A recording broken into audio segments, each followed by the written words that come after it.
Okay, I'm going to stream live.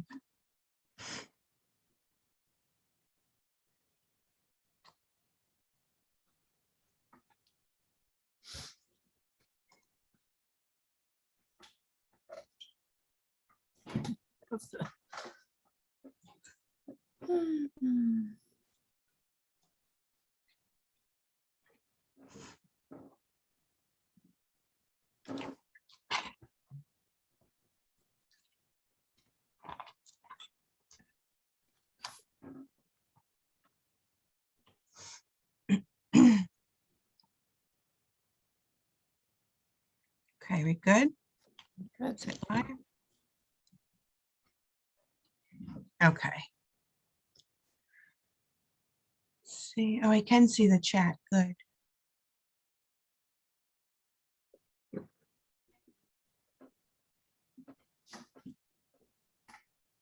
Okay, you're good. You can hear and everything. You can hear me and Yes, that's perfect. good.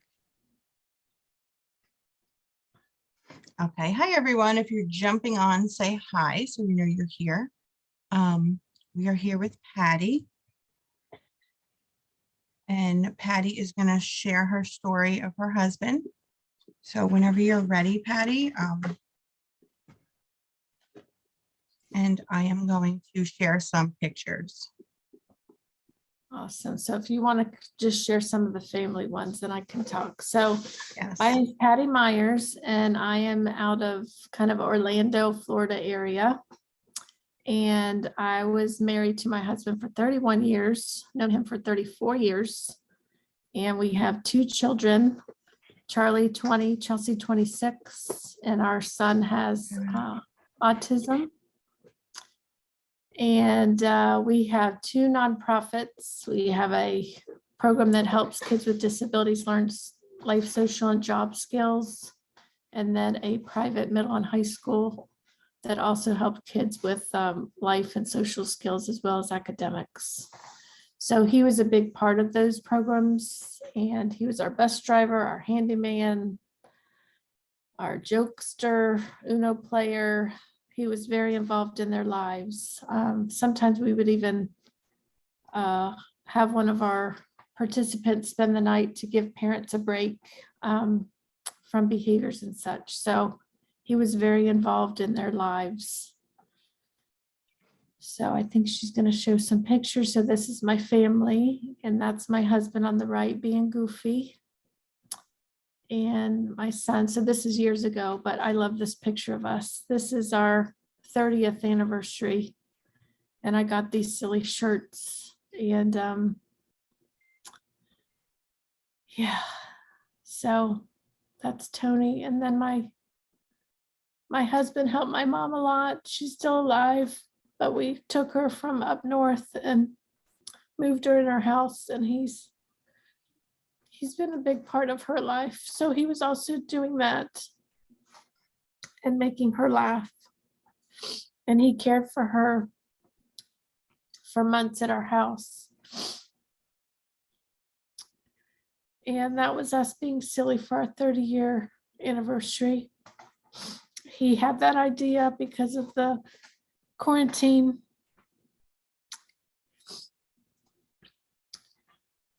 And this is our favorite place, Sanibel Island. We love to go to the beach. It's a beautiful picture.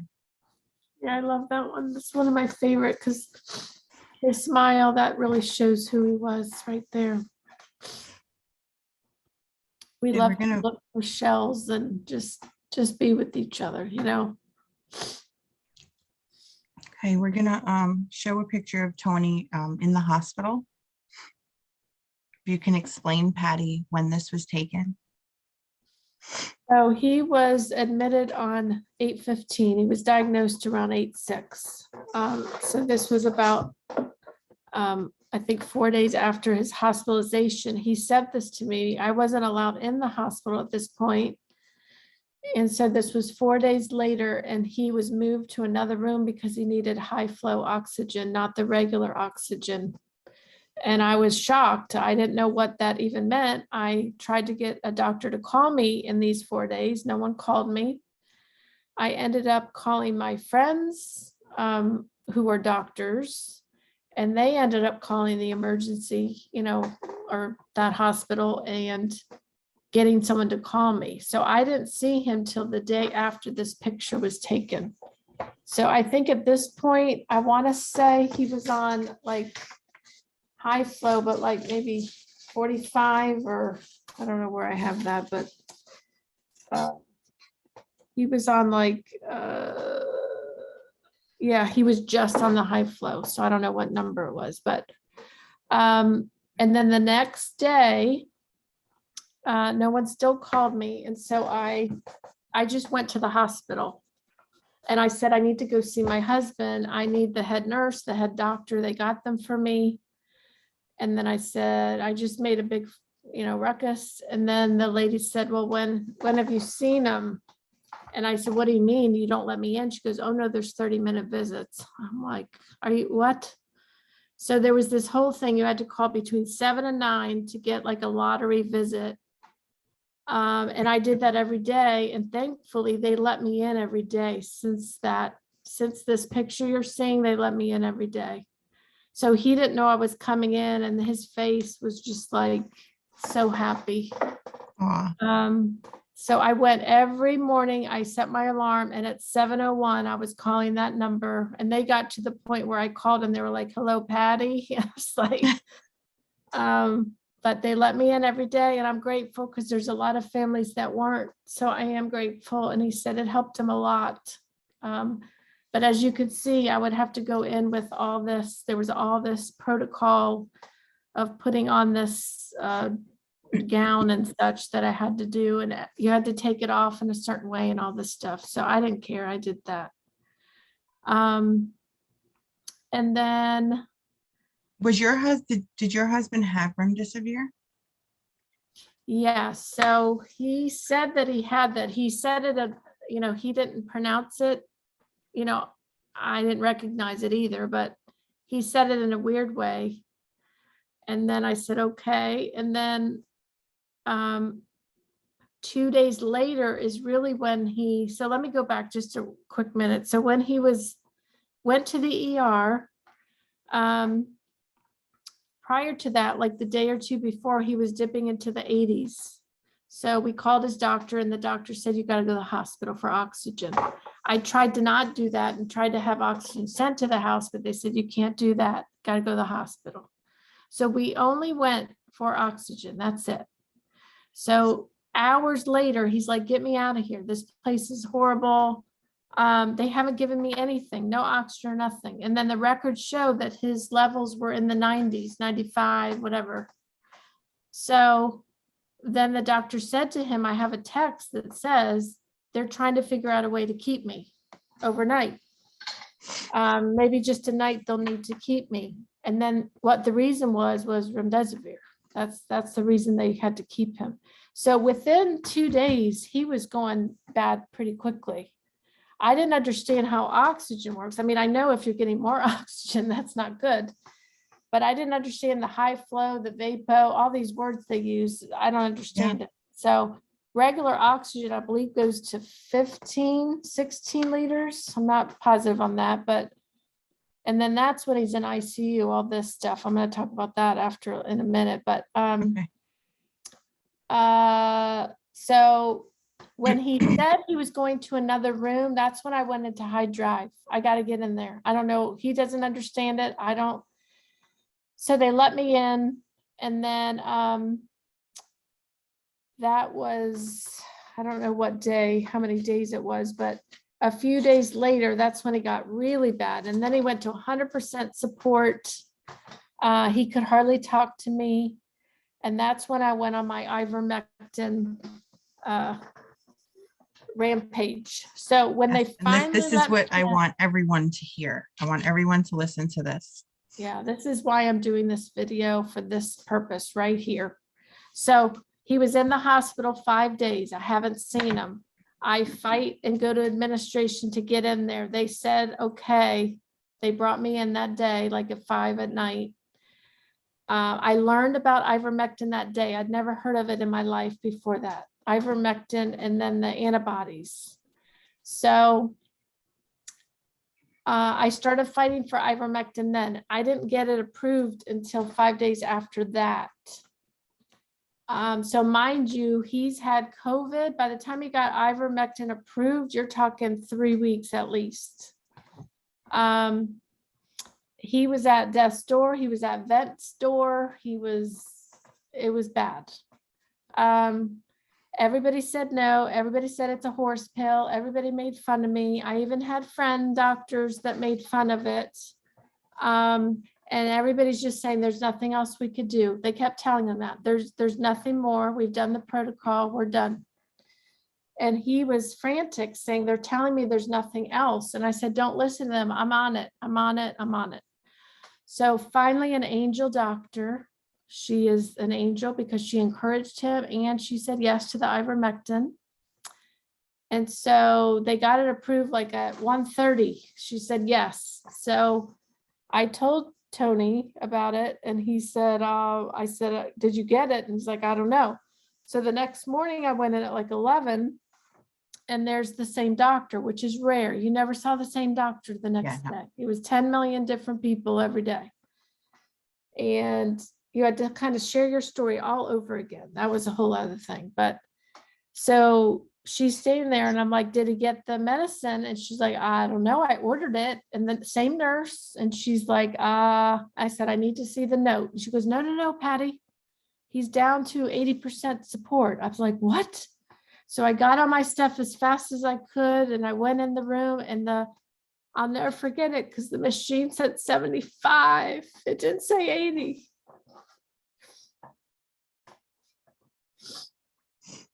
I want everyone to take a look at this picture. This was after. And this is about 2 or 3 days after the first ivermectin. So prior to that, you could see in this picture, he's sitting up. He couldn't sit up. He's bright, like this is my guy right here. And he asked me to get him like Chipotle. I started laughing because he couldn't eat well. And I went and got him Chipotle, just chicken and rice. And he asked me to get shaving cream and he texted me all the pictures of the shaving cream and the razors that he wanted. And I got it all. This, I mean, it's amazing. He took off his oxygen, as you can see here. And I was worried. He's like, no, I'm good. This picture, he was only on 6 liters of oxygen. So in 3 days, he went from 100% vapo to 6 liters of oxygen. That was this picture right here. So this is on a Friday night, and I went to see him. And the last text I got for that night was, I'm afraid tonight I will have breathing issues because he was on such less oxygen. And I told him, I said, before you go to sleep, just tell him to up it a little bit. And then the next call I get was at 4 a.m. from a nurse. And now he's on ivermectin in this picture. So he's on like the last, I think he had like 1 more day left, 1 or 2 days left. I can't remember, and she calls me, the nurse, and says, I'm so sorry. I was at lunch and your husband had a emergency. I'm like, what do you mean? She's like, well, he couldn't breathe. So now he's been transferred to the critical care ICU. I said, what the hell have you done? Because he was just, and this picture, I didn't say it, but the doctor said he was going home in 2 days. He's going to go home by Sunday. We just want to make sure he gets down to 3 liters so he doesn't come back. So within not even 12 hours, he went from going home in 2 days to he's not going to make it. So basically what happened there is he woke up and he was having shortness of breath and he's pushing the nurse button, nothing. And then he had to start screaming for somebody. So imagine, even if you're on 6 liters of oxygen, if you get the exertion to scream for people, that's not good. And the anxiety of that whole experience, they had to bag him, they almost vented him and all kinds of other things. He said was a nightmare. He said, if someone wouldn't have come, I would have died, was his quote. And so the nurse said, sorry, I was at lunch. I was at lunch. No, this So, picture is from when he was in the ICU. right, so this is ICU, when he was vented. The When day he he was vented, I think I took it that day or the next day. He was only vented, and then 3 days later, he died. So this one has propofol, so go back to that one, Therese. Go back, let's talk through this meds. Wait, This I'm one is, sorry. yeah, all those IVs. So see how the IV is outside the room. All of the patient's IV stands were outside the room. So the nurse could go from one, they don't look at the patient, they just look at the medicines. That's how this works.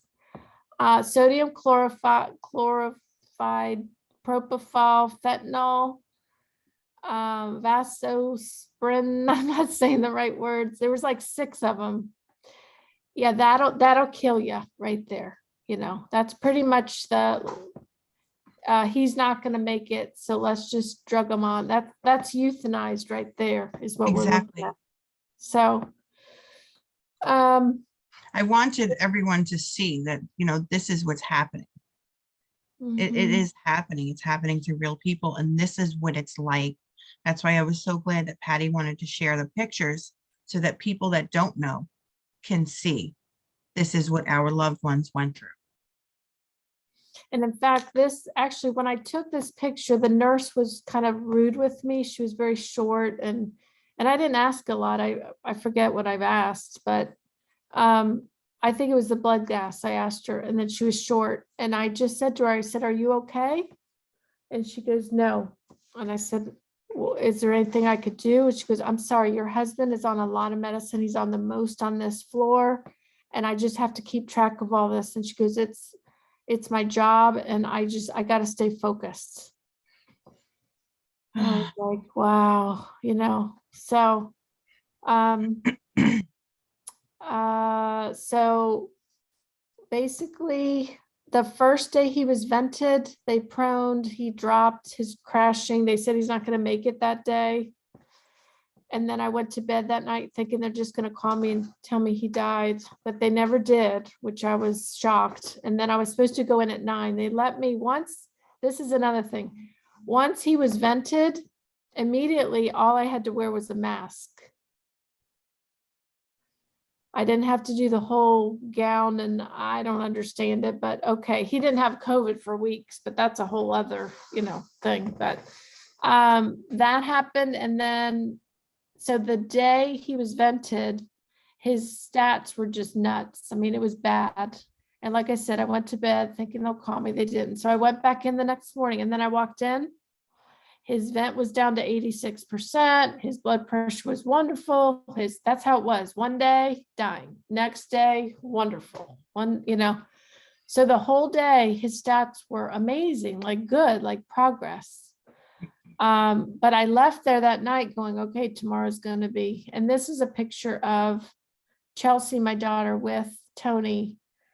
This was, I think, 2 days before he was vented. So that was the last time she saw her father. And I want everybody to look at my husband. Now, I know people don't know my husband, but look at this desperate look on his face. Like he knew that was going to be his last time seeing his daughter, Yeah. So he was on, as you could see, he was on the 100% Vapo plus the, what do you call it? The rebreather. Yeah, the rebreather. So he had everything. And that day he was kind of jokey, like he was like in a good spirit. He was on like the most max thing you can be on, but he was still, good. And the next day he was really struggling more. So then one day, remember that he was doing fine. He was making progress. And then the next morning, he texted me. That's the thing, is the couple emergencies that happened, he had to text me. He would put call hospital every time. So I called, and the nurse's station, and they're like, blah, blah, I'm like, is there emergency on 112? I don't think so. And just, and so then they called me, the nurse on Tony's cell phone called me, and they're like, oh, he's not doing well. He needs to be vented. I said, I need to speak to him. And so I got on the phone and I was trying everything. I told my husband not to get vented. Do everything you can. They had tried for weeks to get him vented, like when he was actually doing fairly okay. And that's what one of the doctors explained to me. Yeah, listen, we need to vent him when he's actually better. Like, what? Nothing makes sense. Nothing makes Crazy. sense. What makes, okay, so no, they all die on the vent. I mean, the majority die on a vent. We all know this, So he said, they said he was at 60% oxygen. So, and I'd never seen that. I think 70s was our worst number we'd ever seen with him. And he sounded so clear, not short of breath, like he sounded like this. And I said, what do you want to do? And he said, I think I need to do it. And we knew what it meant. We didn't use the word vent. It was like, and I said, okay. And then he just said, I love you and I'll see you. I'm going to see you later. I just had a rest and I never had a text or phone call ever again. And then it was only 3 days later, so that I got a call in the early morning that he was in the 70s as oxygen and he's not urinating anymore because his kidneys are shutting down. And then I ran over there and they said, you can only stay an hour. And I was like, yeah, right. Just kick me, try to kick me out, And then when I got there, he only lasted like 2 hours. And then I'm a believer and once I saw the numbers, it would go like his oxygen would be like 70, 60, 70, 60. And then one time I saw like 50 and then it would 60, 70. But once I saw the 50, I really felt like there's not really coming back from this. So I said, I got up to him and he had chest tube and just everything. And I told him how much I loved him and because before that I'd be like, fight, Tony, come on, but this time I was like, and I just told him, I said, and I would always watch the numbers every time I talked to him and I never noticed a difference ever. And this time I said what I need to say. And then I just said, you can be with Jesus. And when I said S, it went 50, 40, 30, 10, 0 as fast as that. And then I saw the heart rate, it was 0, but the blood pressure looked fine. And of course you're at a vent. So, he's looking like he's breathing. And I looked at the nurse and I'm like, and she's like, mm-mm. And I'm like, is he gone? And she goes, yeah. And I'm like, oh my dear, that was too fast. Like, I didn't think, but literally I said it. And when I was on the S, it already was, and it went like that, like as fast like that. Oh my God. So it just shows you, like, he was trying to hang on for me through all this junk, But I also want to share not just the ivermectin part, but the care, that the lack of care and the horrible life-sucking experience Tony had, at least that I know. I don't know everything because I wasn't there, but I only know what he shared and what I saw. Didn't he also, wasn't he also begging for water? He was very thirsty. Yes, water and ice. I mean, texts upon it'd be like 45 minutes an hour.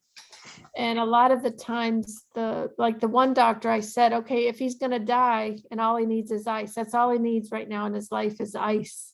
Can you just get him ice? And he's like, we have a lot of emergencies. That's exactly what the response was. So, but my husband saw body bag after body bag past his room. He couldn't get up and close his blinds. And he begged me to please tell the nurses to close his blinds.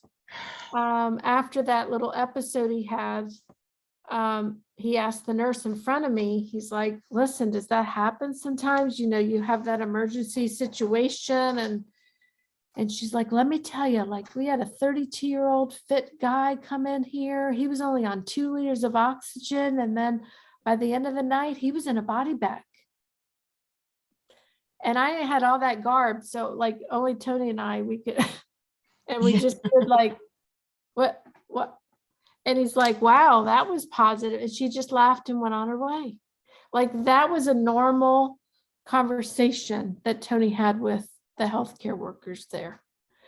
Doctor after doctor said, we've done the protocol. It was the quote they were given. We've done the protocol. There's nothing more we can do. They said that at like week 1. We need to vet you. There's nothing more we could do. Look at the ivermectin. Look what it did in 3 days. But they never wanted to go back. I tried to get them back on the ivermectin or continue it or up it. Yeah. And they were like hard on, they were hard before, but then they were really hard on this one. They You never, have his medical records, right? yes, I don't have like all the details of the meds and like, I want to look at it I want to go back and Yes. get more details. I have it more like, the notes and, some stuff he was on, but I want to get it for like all the meds every day and all Yeah. the chest x-rays, because I saw like 2 out of the whole 4 weeks. And just 2 days before he was vented, the doctor said, look, Patty, there's a little bit of progress here, which I don't know, but I mean, I could see it was definitely different, but I mean, how can it be from death to life? It's just crazy, It is crazy. But my husband really, like, even chest x-ray would come every day. And he's texted me saying, every time I tell him, could you go slow? Because any movement, if he just went like that, it would just, it would up his oxygen support. So like he might be at, I think one day he texted me, he was like at 60 or 70, and they came and did their thing. And then he had to go all the way up to 100. And he put like a mean emoji, like, oh, this. And then it's like he has to work hard to get it back down. Like it's not, he's just laying there. That's what I don't know. If people don't go in the hospital and see this, he actually had to do exercises and concentrate on working on that. It wasn't just all the machines did this for him. It was work. Yes. And he would tell me, like, I can't watch TV at the early stage. I can't listen to anything because like I just have to, like all day long, he has to focus on breathing.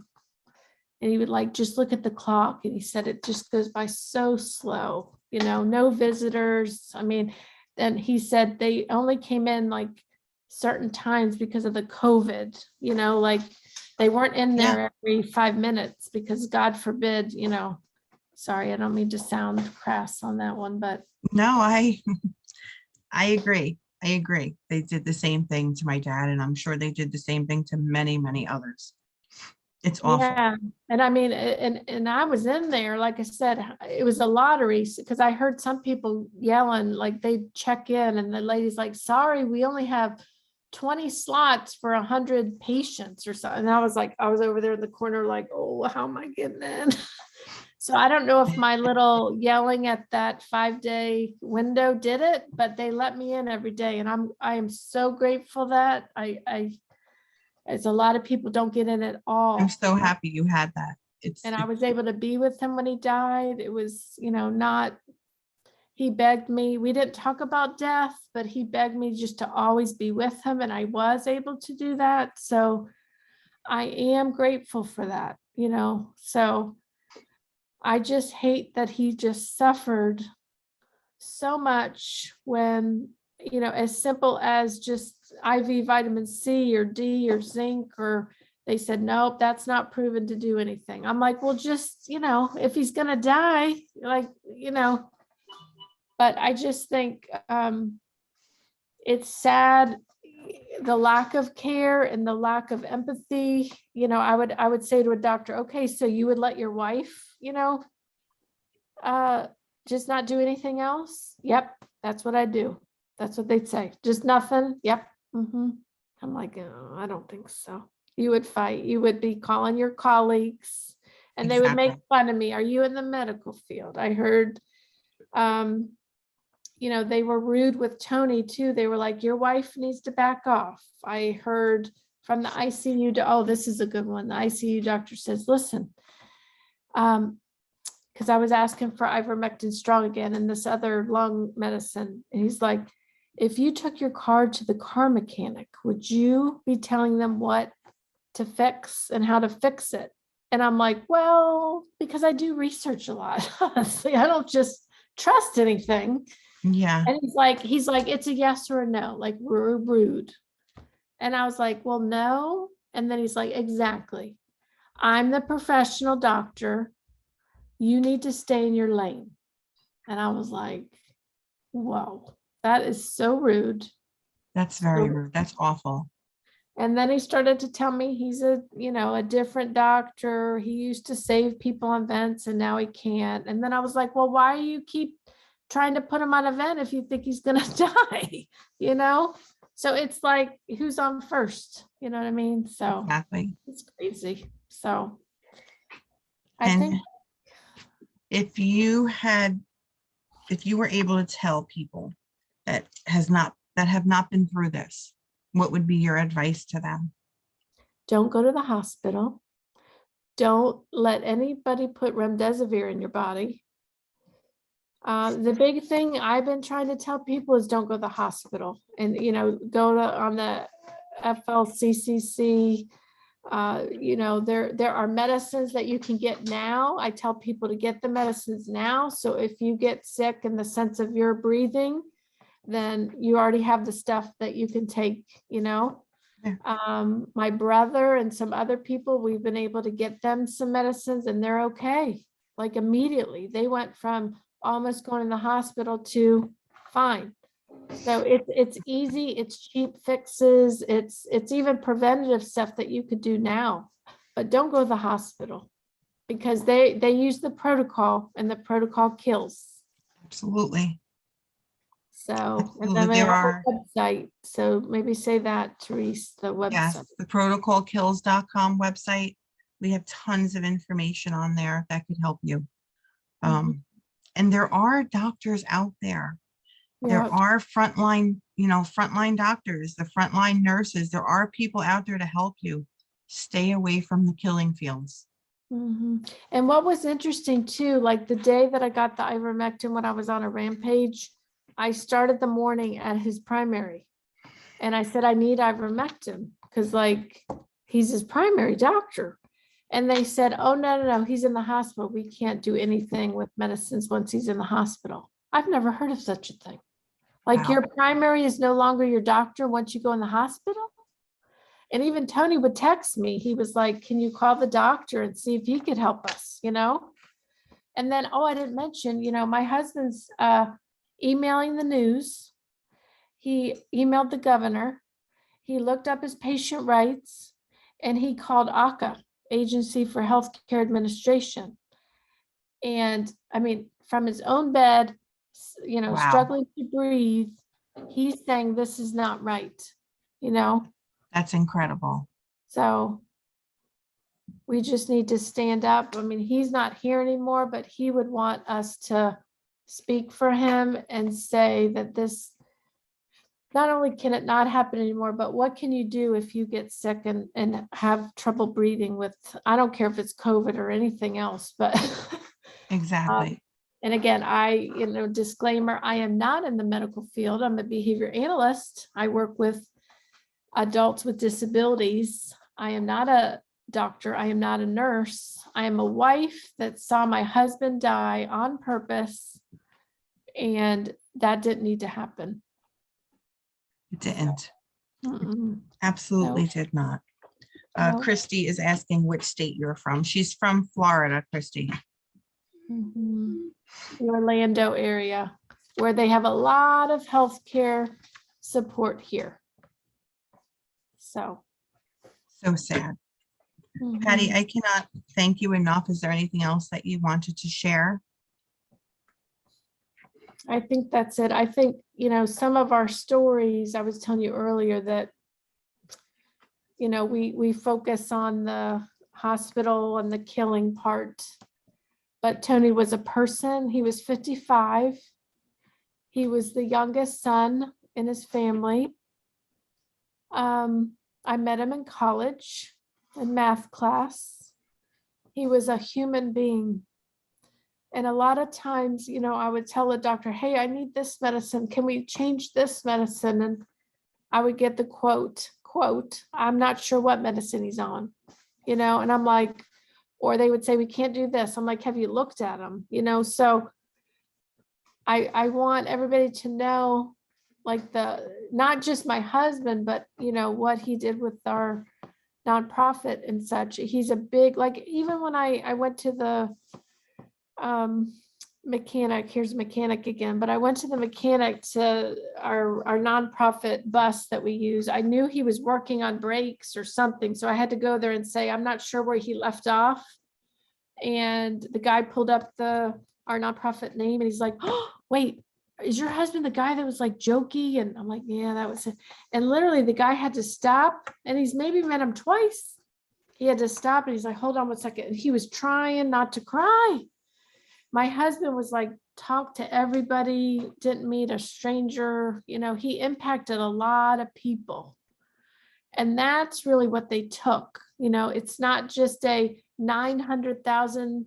I keep seeing on social media, you know, the numbers 900,000 now of COVID deaths. You know, it's not COVID deaths, it's protocol deaths, you know. And he's a person. He's not a protocol, you know, and That's that's the really what I problem. can say. They're not treating the patient. They're treating COVID. Mhm. Yes. And they don't even know how to treat COVID. Nope, they So don't. They don't. that's a whole other thing, but yeah, it's just, there's not a lot of compassion. I heard they're just so tired, and I'm not trying to act like I don't care, but it's like, I can't imagine the same thing in you know, if I told a parent, like, I'm so tired of treating these kids with autism. I can't even imagine saying that, because first of all, I don't Exactly. feel that way.